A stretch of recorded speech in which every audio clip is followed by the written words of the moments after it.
Тогава взехме поредния наш обект, вече с доста по-голям кредит на Орион срещу Макдоналдс. Преди това работех пак на други места като работник. Той човек не може да седи без работа. И там пак така успяхме бързо да стигнем това ниво, което вече бяхме стигнали. Времената се менят.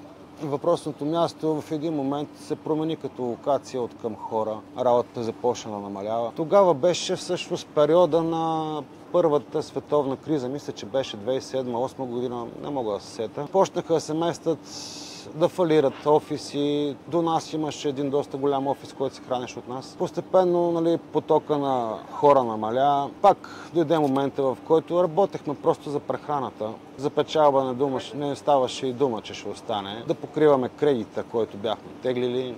Въпреки всичко оцеляхме и тогава се появи в случая настоящия обект Люлин 4. Как се появи? Една баба дойде при мен един ден, вика: много ми харесва как работиш, дали случайно познаваш някой добър дюнерджия, аз имам обект. Вика: ми дай да го видим къде се намира. Дойдохме един ден с бабата, видях го. Много ми хареса като локация, защото беше между две училища, имаше градинка отзаде случая този обект. Викам си, тук ще тръгнат нещата. Обаче обектът беше в окаяно състояние. Мумарините му бяха изгнили, тавана нисък. Буквално трябваше да се събори да се изгради наново.